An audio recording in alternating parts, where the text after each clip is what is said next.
আসসালামু আলাইকুম। আমি এই মুহূর্তে দাউকান্দি হাট থেকে আমি বরগাছি উদ্দেশ্যে রওনা দিয়েছি।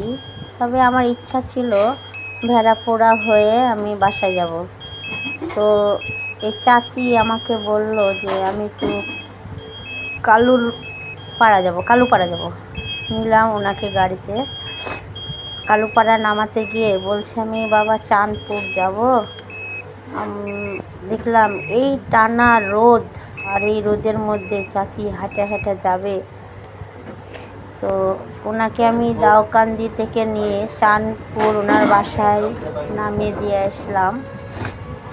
তো আসলে অনেক সময় দেখা যায় বয়স্ক মানুষ রোদের মধ্যে হাঁটছে, তাদের কাছে টাকা থাকে না বিধায় গাড়িতে চড়ে না, লোকলজ্জার ভয় করে তারা। ওনার কাছে 15 টাকা ছিল, আমাকে খুশি মনে উনি দিয়েছে 15 টাকা।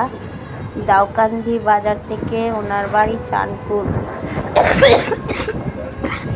তো আসেন আমরা সবাই মিলে গাড়িওয়ালারা যারা আছি, বয়স্ক মানুষ ভাড়া থাকে না বলে অবহেলা না করে তার গন্তব্যস্থানে একটু পৌঁছিয়ে দিলে কি ভালো নয়? অবশ্যই ভালো। কেন যে উনি কষ্ট করে হেঁটে বাসায় যাবে, কত না কষ্ট।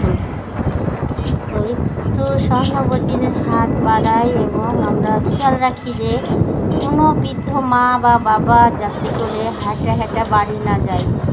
ওনারা অনেক কষ্ট করে হেঁটে যায়, পয়সা থাকে না, গাড়িতে চড়তে চায় না, ভয়ে যে আমি অপদস্থ হব।